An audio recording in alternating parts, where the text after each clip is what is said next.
Welcome to the road to 1 million US dollars. Let's get right into the Bitcoin chart for today, starting on this 4-hour time frame for Bitcoin, because we just bounced from the bottom of this Fibonacci golden pocket, sitting between 62.7K and 62,000 US dollars. So for now, we are holding this as a level of support. And I do think that so long as we keep holding this 62K level that has been critical over the last few weeks or so long as we keep holding above this, I do think we can get a continuation to the upside. And in fact, I will show you some very important data with regards to the liquidation levels later on in this video. Now taking a look at the big support and resistance levels for Bitcoin. First of all, you can see right here that we have a confirmed bullish divergence in the charts, which is when you have lower lows in the Bitcoin price and higher lows in the RSI momentum indicator.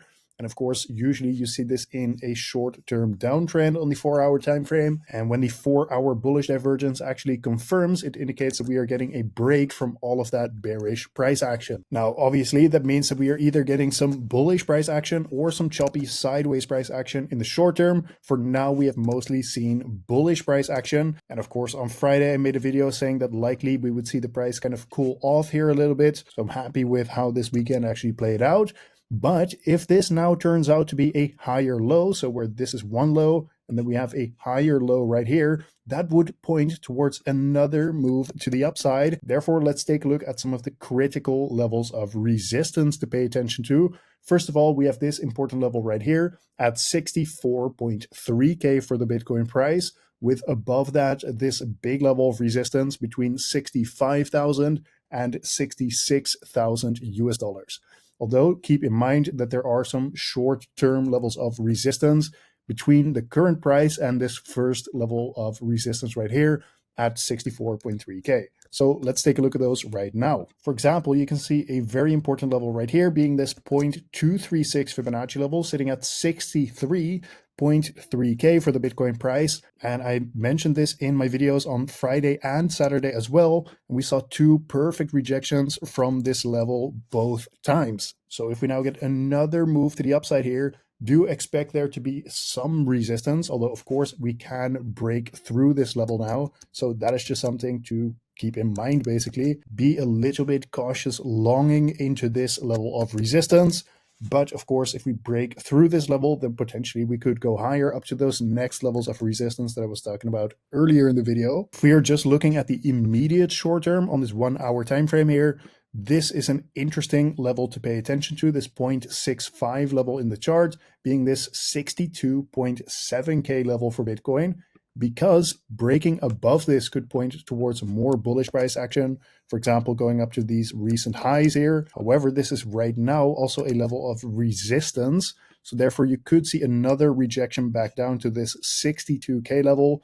And of course, if we break below that, then it points towards much more bearish price action for Bitcoin. So if we're just looking at the immediate short term right now, this is an interesting level to actually watch. Now, one more thing in the charts here is that we need to pay attention to this CME gap for the Bitcoin price, because right now the CME gap is sitting at 63.3K for the Bitcoin price, and we are actually trading at 62.7K. So there's about a $500 difference. So currently we are trading right around here, and the CME gap is a little bit above that.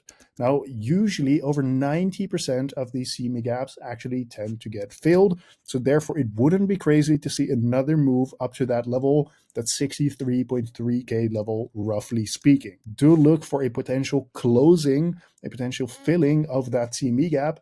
Although, of course, it doesn't have to be the case that we actually fill the CME gap right away, because we also have this CME gap right here that is still sitting at 53,000 US dollars for the Bitcoin price. So yeah, this is still just sitting here, and yeah, we still have to kind of wait to see how this actually plays out.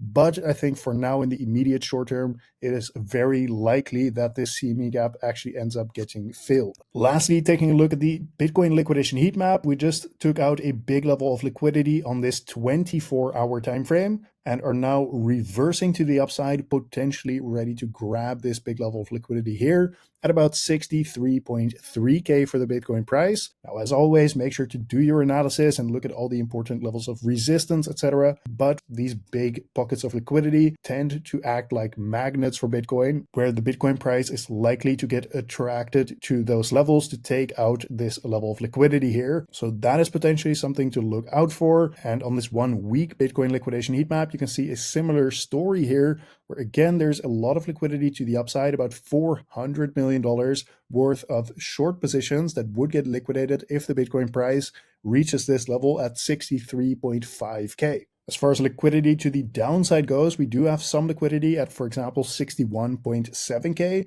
but it is less liquidity than this big level of liquidity here at about 63.5K, right? So that is just something to keep in mind.